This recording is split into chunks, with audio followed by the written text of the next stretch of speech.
Mapagpalang araw, kaibigan. Meron po tayong mapapakinggan si Dr. Mike Manyo.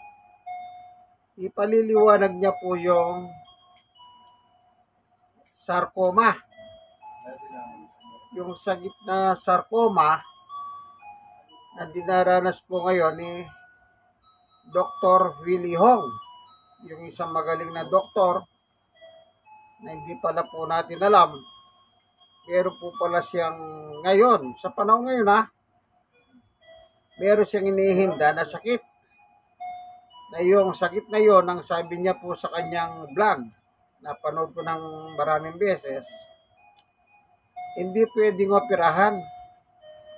Gawa ng yung sarcoma niya ay nakapaluhog, nakapagitna. Ano po, sa kanyang katawan. At maraming ugat na maliliit. Kaya hindi po basta pwedeng operahin kasi baka mamatay siya. Ang reaksyon kanina, tubig lang ang iniinom niya po Puti lang. Sabi niya, itong esophagus niya,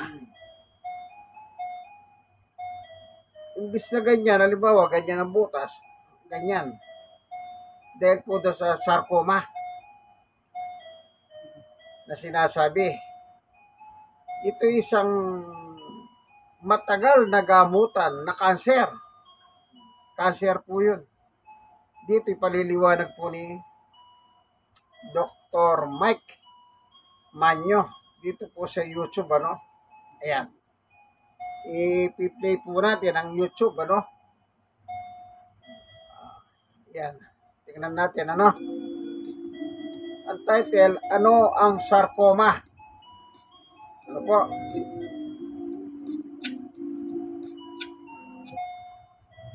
Ayan, Iyan ko lang sa inyo, para makita nyo.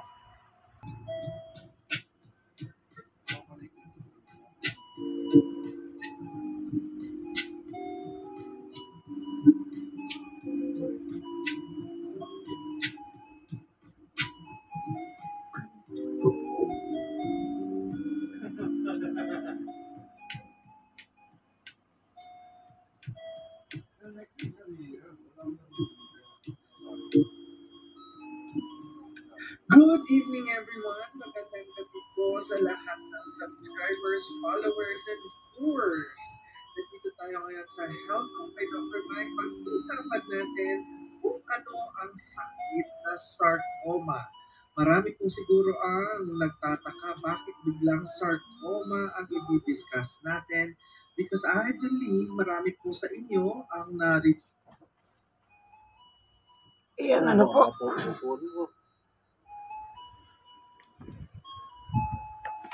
Ang tatalakayin niya po, sarcoma. Mas maganda po ito kasi magkakaroon tayo ng idea at isang sikat na doktor, kagaya ni Dr. Willie Hong, ang dumaranas ng karamdamang sarcoma. Okay? Ipaliliwanag po ni Dr. Mike Manyo. Ano yung sarcoma? Watch na ang balita tungkol sa isang sikat na doktor sa Pilipinas na merong sarcoma. Ano nga ba itong sarcoma na ito? Yan po ang pag-uusapan natin ngayong araw sa lahat ng mga viewers, subscribers natin. Live na live po tayo ngayong gabi sa dalawang platforms. Ang sarcoma? We are using yung ating Facebook page at ito po ang ating YouTube channel. Please do watch this video from beginning till end. Ginawa po natin ito again as a gift, as a eye-opener para sa lahat ng mga kababayan natin nagtatanong tungkol sa sarcoma. Ano nga ba itong sakit na ito? Kagaya po ba siya ng cancer? Ano nga ba ang causes nito? Ano yung mga risk factors na dapat nating ingatan? Ano nga rin po ba ang mga simptomas na dapat nating tandaan? Dahil kung maaga natin ma-detect ito, maaring mabago po yung treatment at gumaling po tayo kaagad. And also, didiscuss ko rin po sa inyo mga bagay-bagay na dapat yung malaman tungkol sa sarcoma. Maraming salamat po sa lahat ng mga naka-antabay sa live episode natin tonight sa parehong platform, sa mga kababayan natin nasa Facebook at sa ating mga kababayan sa iba't ibang parts ng mundo na nanonood sa atin dito sa ating YouTube channel. Kung mapapansin niyo po sa ating larawan, sa ating slide number 1, mapapansin niyo po meron pong isang malaking bukol na nandyan po sa isang malaking palanggana. Yan po ay isang bukol na tinatawag na sarcoma. So ano nga ba itong sarcoma na ito? Ang sarcoma po ay isang uri ng cancer na nag-originate sa ating connective tissues. Ang Sarcoma. connective tissues po ay, ayan, sa iba't ibang parte ng katawan natin ay meron tayong tinatawag na connective tissues. Yan po ay mga tissues na nandiyan po sa ating bones, sa muscle, sa fat, at sa cartilage. So tandaan nyo po, sa ating katawan marami pong iba't ibang klaseng tissues, di ba? Merong epithelial tissues, may connective tissues, etc. etc. Ito pong connective tissues na ito, kung mapapansin po ninyo, ang pangalan po yung connective tissues. It connects, serves protection. Okay? At dahil po dito, yan po ay kalat sa ating buong katawan. Maaring yung mga bones natin na mabalutan or napapaligiran ng connective tissues. Ang muscle natin, meron din. Ang taba natin sa katawan, meron din. At cartilage. Okay. So siguro po napanood ninyo ang video ni Dr. Willie Ong. Ito pong video na ito ay maging babala, maging paalala sa ating mga videos, sa ating mga kababayan na nanonood sa ating mga videos. Okay? Gagawin po natin itong bahaging ito para po magkaroon kayo ng idea tungkol sa sarcoma, mga kababayan. Kung susuriin po natin ang sarcoma sa isang microscope, makikita po natin yan pong larawan na yan. Yan po ay isang uri ng mga cells. Okay? Dahil po sa sarcoma, isang uri po ito ng cancer, but not all cancers are sarcomas. The exact causes of sarcoma are not well understood, but there are several risk factors na na-identify po tungkol sa sarcoma.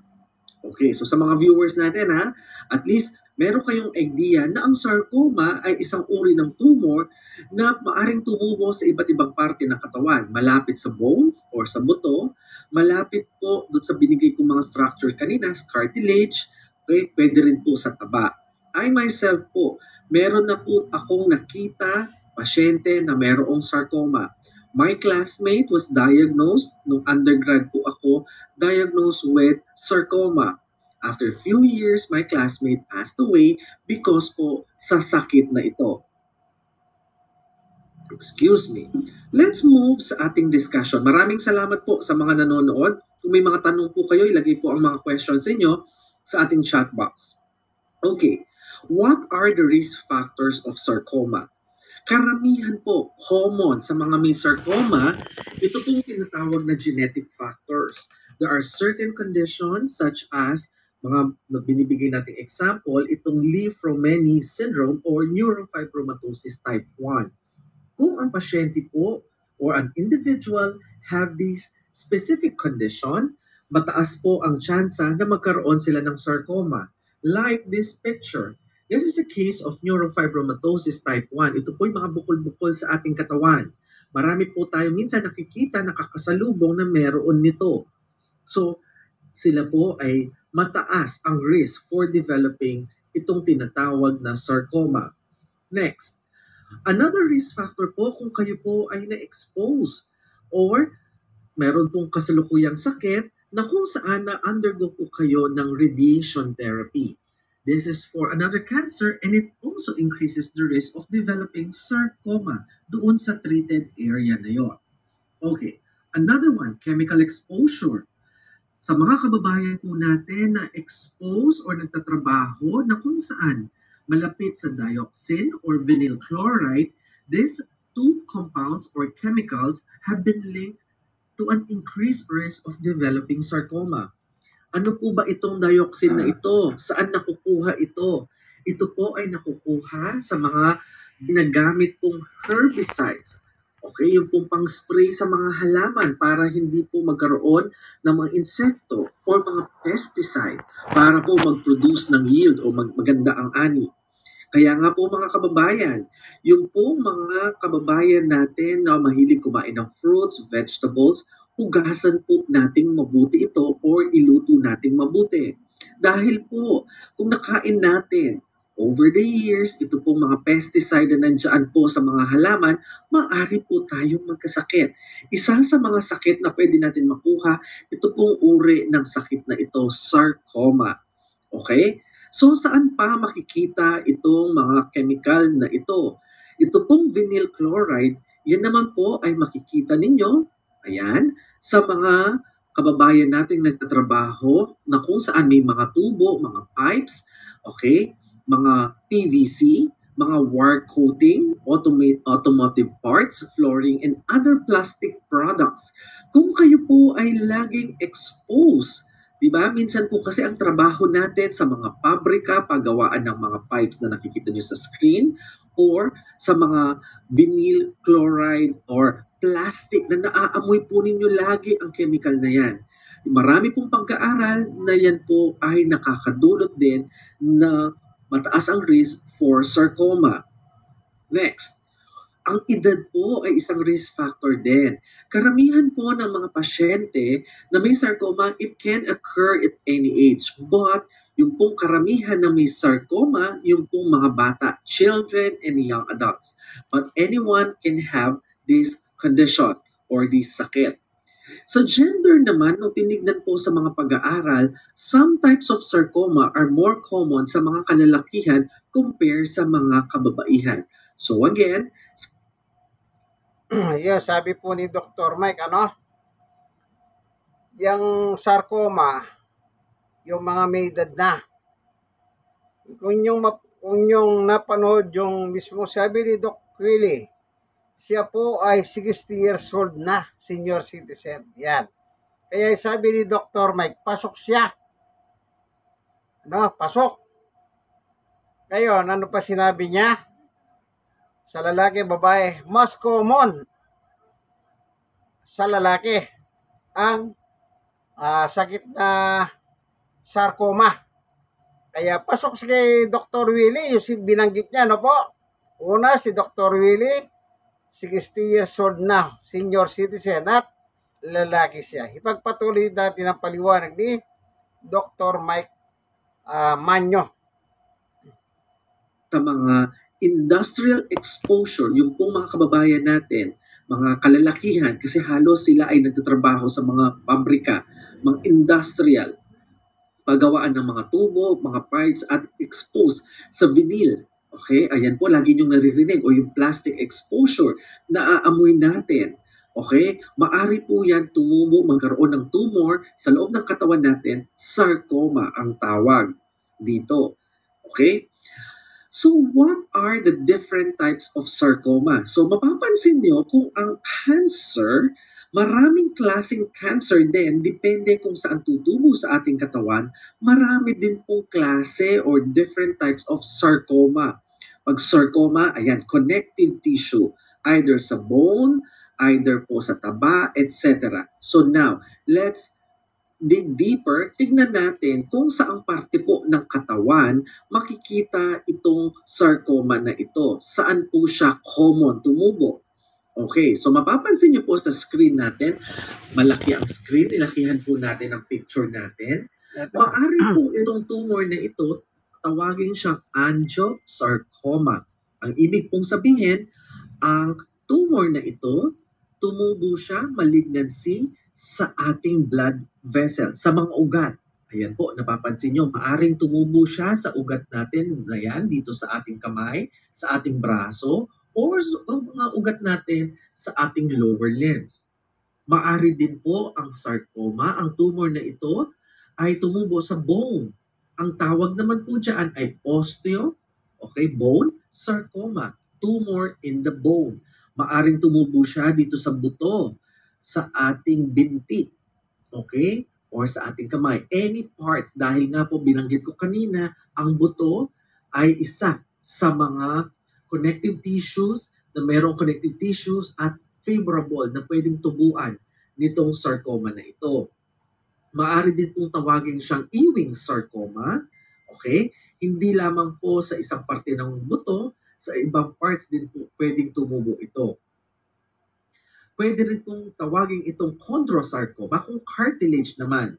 So ayan, dito sa bandang tuhod natin kasi may mga cartilage po tayo dyan. Pwede rin po sa ating GIT or gastrointestinal stromal tumor, mesenchymal neoplasm or bagong growth dyan po sa GIT natin. Pwede rin po, mga viewers, na itong sarcoma na ito tumubo kung saan merong taba, okay, fats. So, sa mga viewers nating nanonood ngayon, ang tawag naman dyan, kung ang tumor tumubo siya sa mga taba natin, liposarcoma ang tawag. Kung naman sa connective tissues, fibrous connective tissues, sa mga muscles natin dyan sa ating binti, fibrosarcoma. Kung ang tumubo naman dyan sa vascular neoplasm, dyan po sa mga ugat natin dyan, hemangioendothelioma naman ang tawag. So ngayon viewers, nagkaroon kayo ng general overview na ang sikat po kasi sa atin, ang alam natin ng cancer. Okay? Ito po, isang uri din ng tumor. Ganon din po ang pag-rapid development or yung multiplication ng mga tumor cells. Dadami, dadami. Depende po kung saan tutubo ang bukol dyan sa parte ng ating katawan. Either sa blood vessel, sa mga ugat, maaaring sa muscle, maaaring sa cartilage, maaaring sa bones, or maaaring sa taba. Okay? So wala po siyang ini-spare kahit anong parte ng ating katawan. However, ito pong klaseng tumor na ito, okay, very rare. So maliwanag ang sabi po ni Dr. Mike, ano? Ayon sa drawing na nakita ninyo, halos lahat ng parte ng katawan pwedeng tubuan ng sarcoma. Dito sa drawing na skeleton ng body of part ng katawan ng tao, ang wala lang magbuhat dito pataas dito. Walang nakalagay doon sa drawing, ano? Pero pagbuhat dito hanggang pababa, hanggang yung muscle natin dito sa ito. Ito.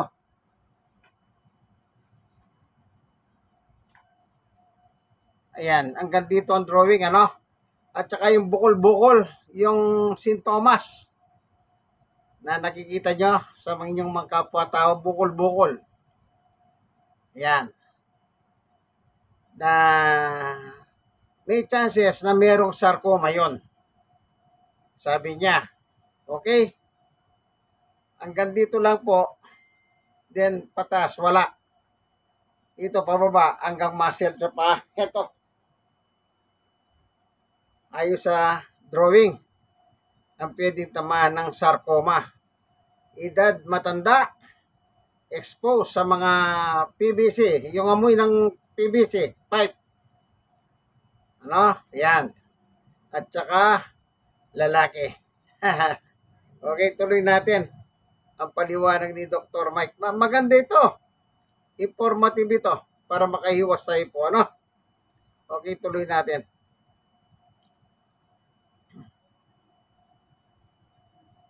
Madalang lamang po itong klaseng cancer or itong klaseng tumor na ito.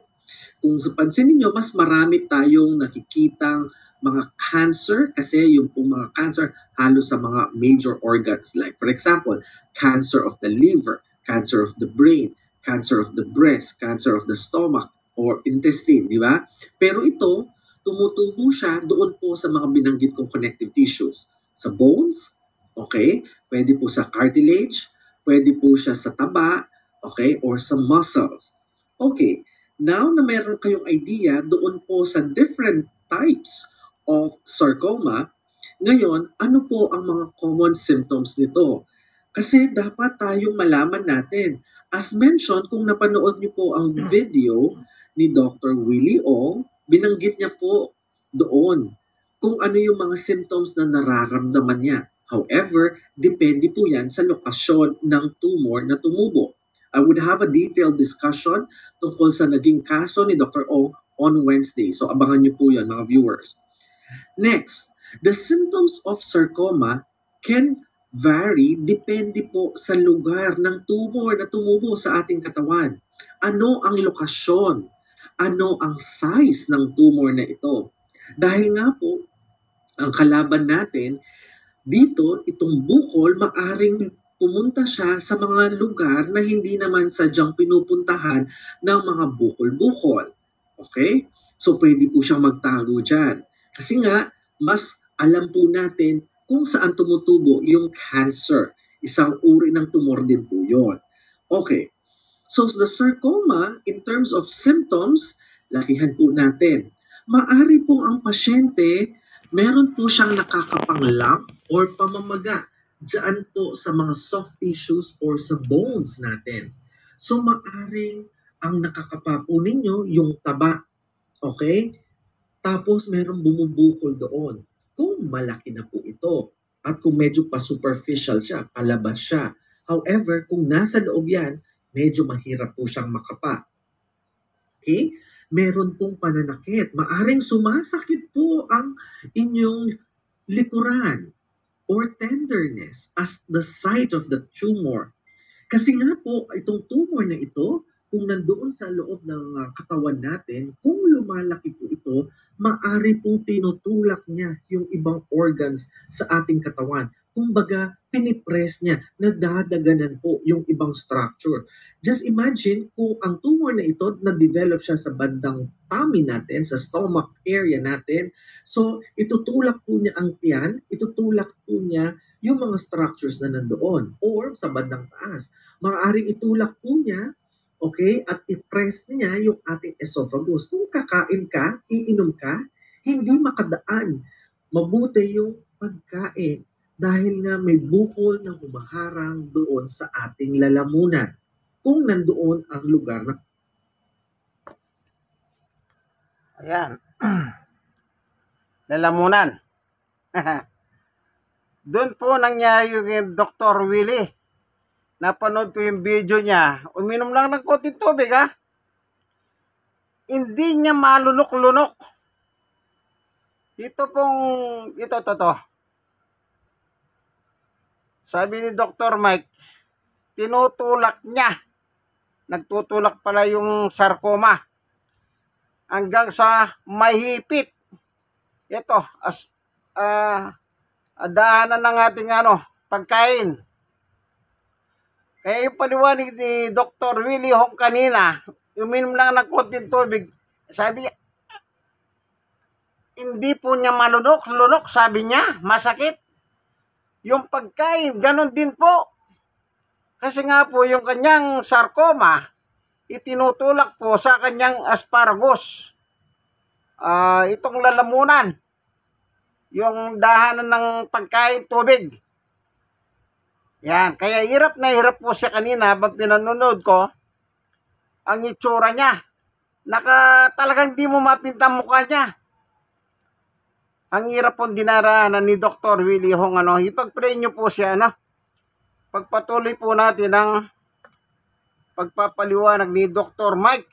Napaka-informative po ito Kaya sana meron kayong matututunan. Ito, babalik tayo Kaya inanap ko po kanina ito. Kaya ako sinali sa video, informative. Informative siya. Okay, tuloy tayo. Ang tumor. Maari naman ang tumor nasa bandang belly natin. Nandun siya sa bandang likuran. Ang mga structures dyan, nandyan po ang bituka natin, ang small intestine, large intestine, at kung lumalaki yan, itutulak niya. Maaaring itulak niya palikot, itulak niya paharap. Kung bandang likuran siya, nandyan po yung ating vena cava, isang malaking ugat. O nandyan po yung artery natin, abdominal aorta. Imagine niyo po, kung tinutulak ng bukol ang mga structures dyan sa loob ng ating tummy, so syempre, hindi mo makakapaka agad yan. Dahil nga po, konti-konting lumalaki. Akala mo, lumalaki lang ang tiyan mo dahil sa malakas kang kumain. Dahil po sa paglaki ng tumor na ito, maari pong yung ating dugo hindi na po makadaan pababa o hindi makaakyat pataas papunta sa ating puso. So definitely, mapapansin ng pasyente, nagmamanas po ang kanyang mga binti. Okay? Dahil nga Ayan ano. Napanood ko na naman kay Dr. Will. Pinakita niyo yung paa niya. Nagmamanas. Ayan ang sinasabi ni Dr. Manyo. Na kapag yung bukol, yung sarcoma, tinutulak. Kung ano yung may tulak niya. Halimbawa, yung ugat mo, itulak niya. Ayan, mahirapan akyat manawag yung dugo. Hanggang sa mamamaga yung paha mo. Pababa. Yan. Kanina, napanood ko yung kay Dr. Willie yung namamaga. Pinakita yung paa niya at saka niya pinindot. Ano? Tama-tama yung paliwanag ni Dr. Mike Manyo, no? Buti na lang, napanood kong pareho kay Dr. Willie Ong at saka ito. Kaya pinagsasangkap-sangkap ko sila. Very informative sila. Kaya sabi ni Dr. Willie Ong, mga vloggers, kaibigan, sikalat ninyo ito. Ayan, kaya nagkikisa-sausaw na rin tayo.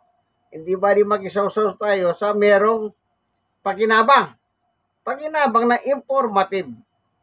Hindi pakinabang sa ganyan. Hindi tayo after dito. Pagpatuloy natin ang sinasabi ni Dr. Mike, yung sa manas dahil sa ugat. po yung circulation, yung venous return, hindi makabalik, hindi makaakyat. Akyat Sa manawag taas. dugo.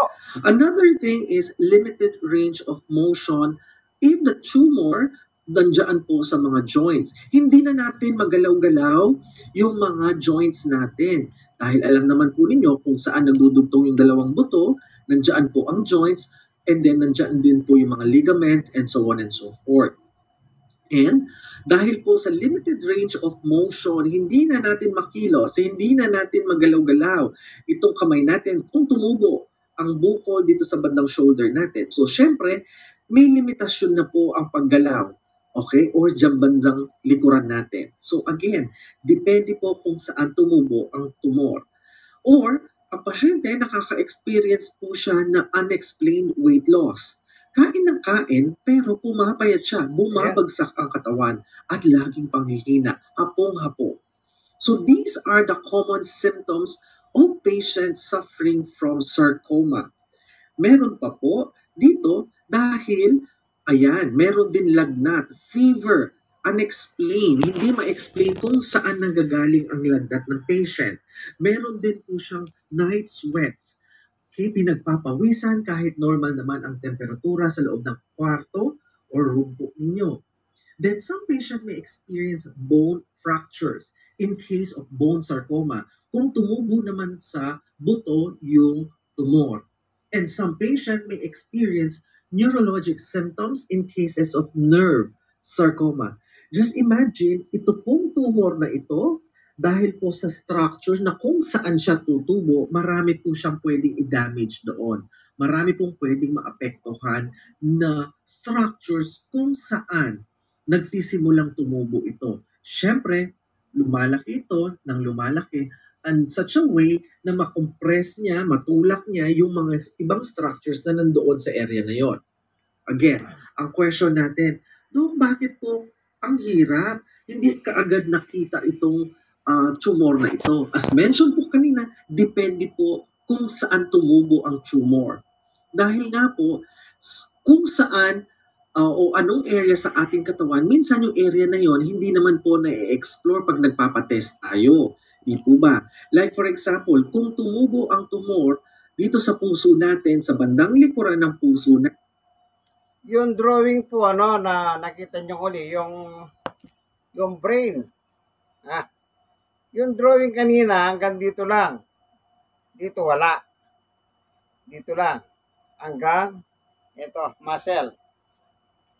Yung mapasin ngayon, meron nakaganyan yung ulo. Ang tawag po niya, mga nerves. Hindi utak nerves. Nerves. Ano po, yan. Para lang baka sabihin nyo nagkakaroon tayo ng pagsisinungaling. Ano? Hindi po. Kaya pinapaliwanag niya, yung sa utak, yung nakaganyan yung lalaki is sa mga nerves po natin. Okay? Tuloy natin ang paliwanag. Natin. So, hindi natin kaagad makikita yan kasi nga, hindi naman tayo nagpapatest kaagad-agad, hindi na tayo nagpapa-imaging. Di po ba? So again, napaka-importante po na meron tayong regular check-up, but pakiramdaman din po natin yung katawan natin, kung ano ang masakit sa katawan natin. May sumasakit ba dyan? Okay? At again, yung imaging po napaka-importante dahil kung makita ka agad yan, may magagawa po tayo. Okay? Next, ang question natin, can it be prevented? Mapiprevent po ba natin itong sarcoma na ito? Marami po sa mga viewers natin na magtatanong na, Dok, bakit hindi na-prevent yan? Okay? Again po, nasa lugar, lokasyon. Kahit po mga doktor, minsan, syempre, iniisip din po natin, vulnerable din po, tao din po ang mga doktor. Kahit alam nila yung mga iba't ibang sakit, maaring yung tumor na yan, doon sa ibang parte ng katawan tumubo na hindi naman natin na-explore, na papalpate kaagad-agad. Palpation is kinakapa natin yung katawan natin. Di po ba? Or minsan pupunta tayo sa doktor, nagpapa-executive check-up tayo. But again, maaring ma-miss yung parte o yung structure na yun na hindi ka agad makita. Can it be preventable? So again, it's a case-to-case basis. And what is the prognosis? Gaano po katagal mabuhay ang pasyente na mayroong tumor na ito? Magtatagal po ba siya ng 1 taon, 6 na buwan, 3 buwan? So again, it depends. Depende rin po kung ano ang tumor size, depende po kung anong staging, depende po sa pangangatawan ng pasyente nung na-diagnose itong sakit na ito, or nagki-chemotherapy po ba kasalukuyan ang pasyente? Meron po bang ginagamit na gamot sa kanya para po ma-decrease? Dahil po sa lugar nitong tumor na ito, maaring nasa loob-looban yan. So ang surgery, medyo mahirap dahil nga po kung lumalaki ng lumalaki yan, maari pong marami ng structures ang natamaan, marami na pong mga organs doon na nag-invade yung tumor. Okay? Dahil nga po itong tumor na ito, masyado siyang aggressive, lumalaking mabilis, okay? At ini-engulf niya, naaapektuhan po yung mga paligid na organs. Kung malapit siya sa puso, syempre malapit din siya sa esophagus, maaaring kinokompress niya yun, maaari din pumupunta na rin siya sa ibang parte ng ating katawan. Ngayon, pwede ba siyang Esophagus po operahan pala. kaagad? Depende Ito. po. Kung masyado siyang malaki, masyado na Kasi po nasabi ko kanina, masalimuot ang asparagus. surgery, maaari pong i-chemotherapy muna para lumiit ng konti. And then, kung medyo maliit na, then ooperahan. Kung hindi pa po kumalat, however, kung kalat na po ang cancer, okay, or ang tumor, o itong sarcoma, medyo mahirap na po. Okay, kaya nga po minsan, may staging, may stage 1, stage 2, stage 3, stage 4. Pag stage 4, sasabihin, metastatic na yan, kumalat na yan. Medyo mahirap na siyang gamutin. Okay? But nothing is impossible. Okay? Prayers can move mountains, di po ba? Amen. At syempre, nasa medical team po ninyo yung Yes. bagay na yan. Can move mountains. So with that, mga viewers, it is important to note that yung pong mga symptoms na binanggit ko kanina can also be caused by another medical condition. So napaka-importante po, it's essential that you need to consult your healthcare professional para po sa accurate diagnosis. If you are experiencing doon po sa mga symptoms na binanggit ko kanina, tapos meron po kayong mga risk factors, yung po mga binanggit kong risk factors kanina, kagaya po nung may exposure kayo sa mga chemicals na nabanggit ko, tapos yung po mga genetics na yan, it would be best po to go to your physician, sa doktor po ninyo. Dahil early prevention or early detection and treatment can improve outcomes for individuals with sarcoma. Sandaan niyo po, napaka-aggressive nitong tumor na ito, okay? At mabilis po yung paglaki niya. Okay, so I hope mga viewers, meron kayong naintindihan, meron kayong napulot na lesson dito sa ating discussion tungkol sa sarcoma. Abangan niyo po this coming Wednesday. Mas detalyado po ang ating discussion and we will try to analyze po yung case ni Dr. Willie at para po matuto din po tayo sa case ni Dr. Willie. And also mga viewers, pwede ko pong hingin ang help ninyo na ipagdasal po natin siya at sa lahat ng mga kababayan po natin na nakaka-experience or meron pong cancer, please include them sa prayers po natin every day because I believe prayers can move mountains. So ipagdasal nyo, include nyo po si Dr. Willie at sa lahat ng mga kakilala nyo, friends ninyo na may sakit o may cancer, pagdasal po natin sila. So, yung po mga katanungan ko kanina. Ayun po, ano. Alam niyo po, kahit gaano ka karaming pera, atik, kwarta, kayamanan,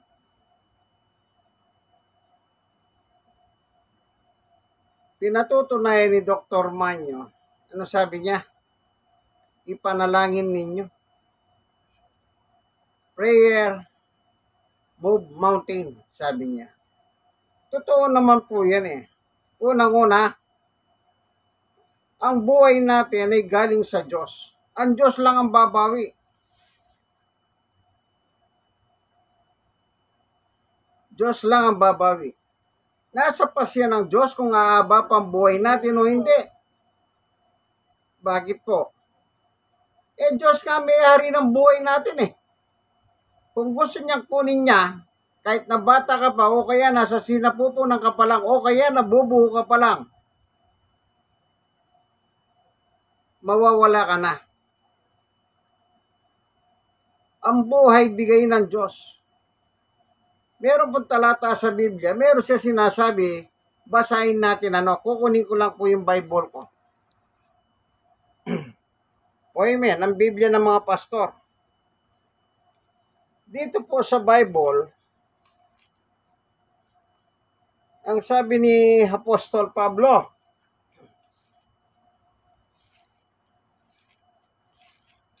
dito sa unang Korinto,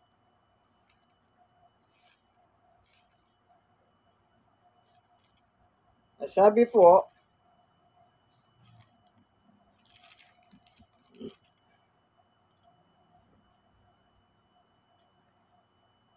Sais, 19 at saka 20. Ganito po nakalagay. Hindi ninyo paghahari ang inyong katawan. Sa 20, kaya't gamitin ninyo ang inyong katawan upang maparangalan ng Diyos. Yan. Ito palang katawan natin, hindi natin pagmamayari yan. Kumbaga, hiram lang yan sa Diyos. Kaya, ipagpasalamat mo, binigyan ka ng katawan ng Diyos. At dapat naman, gamitin mong katawan mo na pinahiram ng Diyos o pinagagamit ng Diyos na ang Diyos ay maluwalhati o ang Diyos ay mapapurihan dahil sa katawan na yan.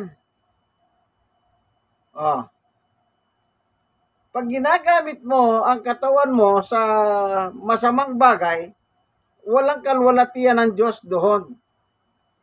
Pero kung gagamitin mo ang katawan mo ay sa batas ng Diyos, ang Diyos ay naluluwalhati sa iyo. Tandaan niyo po yan,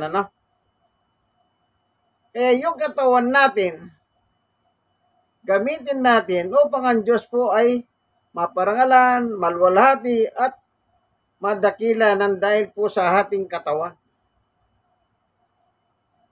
Ayan nakakatakot na cancer. Isa siya pong cancer type, yung sarcoma. Kanya lang ang problema nitong cancer na ito, kung saan siya tumubo, tinutulak daw po yung parte ng katawan. Kanya lang yung kay Doc Willie, nasa pagitan dito. Kaya tinutulak niya yung kanyang esophagus. Kaya pag inom niya ng tubig, hindi niya mahinom-inom, di lalo na kung kumakain siya. Meron siya kinakain na pakwang kanina eh. Isang piraso lang ng pakwan, maliit lang ganyan. Yung hindi mo may pinta yung mukha ni Doc Willie. Kasi, kung yung tubig ay, hindi mo, hirap na hirap pumasok, yung pa kayang pakwan. Kahit na sabihin mo, pakwan ay liquid o tubig kamo, meron pa rin particles yan na may konting laman. Ano po? Lalo nang hindi mo may pintang mukha niya kanina habang pinanonood. Kawawa. Kaya tama po yung sinabi ni Doc Manyo, Dr. Mike Manyo. Ipanalangin po natin si Doc Willie. Isama natin sa ating mga prayer. Ano po? Kaya kanina sabi ni Doc Willie, wala naman akong ginawang masama sa inyo. Binabasar niyo pa ako. Kanya lang, very sensitive pala siya. Merong isang buzzer na malupit mag-buzzer sa kanya kung sino ka man, buzzer. Sabi niya kahit ilang beses ka tumakbo. Halimbawa, tumakbo ka ng 10 beses pagka vice president. 10 beses ka rin matatalo, sabi niya. Kaya sabi ni Doc Willie, ano ba nagawa kong kasalanan sa iyo? Ba't ganyan ka na lang na galit sa akin? Sabi niya, yun po yung parang nag-trigger sa kanya. Ayon kay Doc Willie. Yung dinamdam niyang gusto. Dinamdam niyang gusto. Ano po? Kaya, kayong ikaw na buzzer, kung sino ka man buzzer, sana mingi ka ng tawad kay Doc Willie. Mingi kang tawad sa Diyos. Ano? Alam niyo po, at sabi ng ating Panginoong Yesu-Kristo, pag ang isang tao may sakit, ito sabi niya. Tinuruan po tayo dito sa Mateo. Tignan natin, babasahin ko po na. Very informative po yung paliwanag ni Doc. Tagalog na Tagalog. Anong sabi ng Panginoong Yesus? Dito sa Mateo 11. Sa 27. Ibinigay na sa akin ng aking ama ang lahat ng bagay. Wala nakakakilala sa anak kundi ang ama. At wala nakakakilala sa ama kundi ang anak. At ang mga pinili ng anak na pagpahayagan niya. 28. Ito na po. Lumapit kayo sa akin, kayong lahat na nahihirapan at lubang nabibigatan sa inyong mga pasanin, at kayo bibigyan ko ng kapahingahan. Ayan. Nung sabi ng Panginoong Yesus, lumapit kayo sa akin. Come to me, all of you.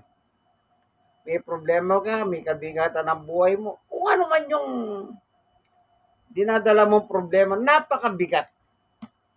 Sabi ng ating Panginoong Yesus, lumapit ka sa akin. So maliwanag lang ang sinabi ni Yesus, meron talagang darating na mabigat sa buhay natin. Kung walang darating na mabigat sa buhay natin, bakit niya sinabi ito? Come to me, all of you. Ali kayo, lumapit kayo sa akin. Kayong mga, yan, nabibigat ang lubha sa iba't ibang yung problema sa buhay. Ali kayo. So, ibig sabihin, may problema dumarating na mabigat po sa buhay ng tao. Pero ang sabi ni Jesus, come to me, ali kayo. Lapit kayo sa akin, tutulungan ko kayo. Lapit kayo sa akin, tutulungan ko kayo. Paggagahanin natin ang problema nyo, yung mabigat, magiging magahan. Ganyan po siyang maganyaya. Nag-aanyaya siya. Huwag po kayong mahihiyang lumapit sa kanya. Bakit? Binigay na sa akin ng aking ama ang lahat ng bagay. Ibig niya sabihin, yung lahat ng kapangyarihan sa langit at lupa, ibinigay po sa kanyang anak na si Jesucristo. Kaya panahon na para isuko natin ang buhay natin. Kaibigan, kung di nyo pa sinusuko ang buhay nyo kay Jesus, isuko nyo na po.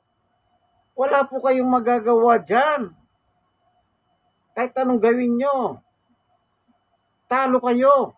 Kumbaga sa sugal, wala kang panalo, kaibigan. Kung hindi nyo pa sinusuko ang buhay nyo, mas maganda. isuko po, magkaroon man tayo ng sakit, mamatay man tayo, hindi tayo mag-aalala kung saan tayo pupunta. Pag sinuko ang buhay natin kay Jesus, pupunta tayo sa langit. Anong sabi ni Jesus sa 1:14 I am the way, the truth, and the life. Ako ang dahan at katotohanan at ang buhay. Walang makakapunta sa aking Ama sa langit, kundi sa pamamagitan ko. Siya lang ang pwedeng maghatid po sa atin sa langit, sa piling ng Diyos Ama. Amen. Kaya kaibigan, kayong mga nanonood ng aking video, panahon na po isuko ang buhay natin kay Jesus. I-share nyo po ito. I-share nyo kasi napakaganda yung paliwanag ni Dr. Mike Manyo about sarcoma. At nakakalungkot, isang sikat na doktor ang nagkaroon nito. Ipag-pray po natin si Dr. Willie Hong. Ano po? Panginoon Diyos, salamat. Hanggang dito na lamang po ang iyong pagtuturo sa aming pagliliwanag. Tulungan mo po si Dr. Willie Hong na muling ibalik yung dati niyang kalusugan at ang mga iba pang may ganitong klaseng kaso, sakit. Tunay nga po sa iyo, Diyos, walang imposible. Lahat ng bagay ay posible.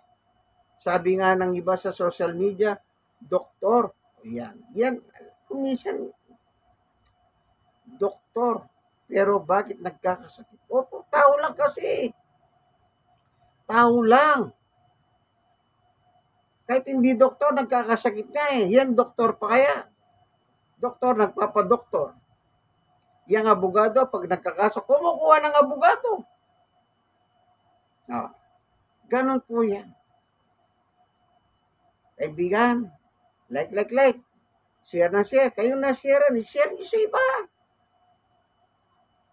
Bakit? Napakaganda ng impormasyon na binigay ni Dr. Mike Manyo. No, yan. Ito po inyong kaibigan kay Jesus, Brother Manny Bautista. Minsan pa, ang katotohanan patungkol sa salita ng Diyos. Ayon sa Mateo 11:28. Come to me, all of you, sabi ni Jesus. Ito po inyong kaibigan kay Jesus, Brother Manny Bautista. God bless us all. Bye-bye!